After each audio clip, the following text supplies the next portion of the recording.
अष्ट म्हणजे 8 आणि वक्र म्हणजे वाकडा, अर्थात ज्याचे शरीर 8 ठिकाणी वाकडे झालेले आहे तो अष्टावक्र होय. आजची कथा आहे ऋषी उद्दालक यांची कन्या सुजाता, तिचा पती काहोड आणि या दोघांचा पुत्र अष्टावक्र यांची. ऋषी उद्दालक यांना एक सुंदर आणि सद्गुणी कन्या होती, जिचं नाव होतं सुजाता. त्यांचा एक सद्गुणी शिष्य होता काहोड. काहोड विद्वान होते. त्यांचं शिक्षण पूर्ण झाल्यावर ऋषी उद्दालक यांनी त्यांचा विवाह आपली कन्या सुजाता हिच्याशी करून दिला. यथावकाश सुजाता गर्भवती राहिली. एक दिवस काहोड वेदपाठ करीत असताना समोर बसलेल्या सुजाताच्या गर्भातून आवाज आला. त्या गर्भाने आपल्या पित्याच्या पठणातील दोष त्यांना दाखवून दिला. हे ऐकून ऋषी काहोड संतापले आणि रागाने आपल्याच पुत्राला शाप दिला. ते म्हणाले, तू आतापासूनच मला अशा प्रकारे वाकडे लावित आहेस आणि पित्याचा अपमान करीत आहेस का? मी तुला शाप देतो, तू 8 ठिकाणी वाकडा होशील.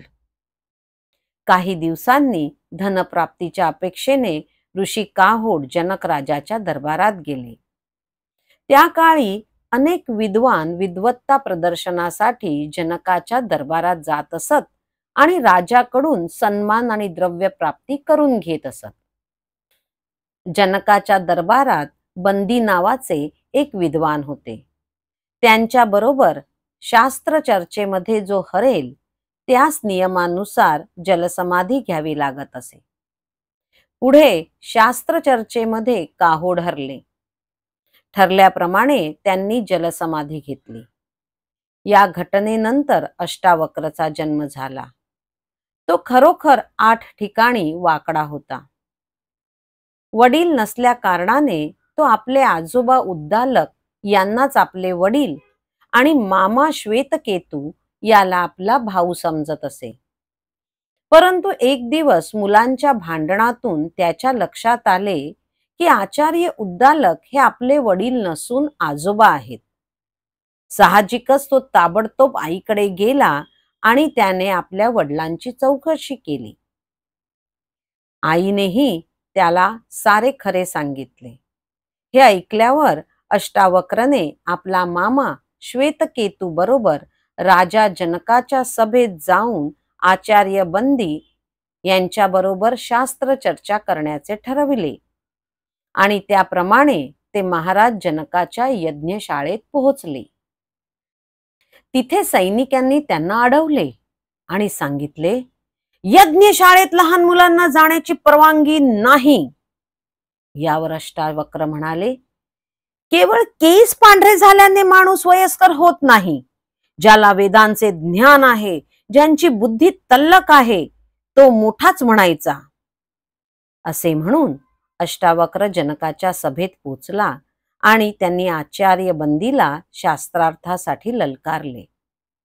सुरुवातीला त्यांची चेष्टा झाली, परंतु नंतर राजा जनकाने काही गूढ प्रश्न विचारले असता त्याची त्यांनी समाधानकारक उत्तरे दिली.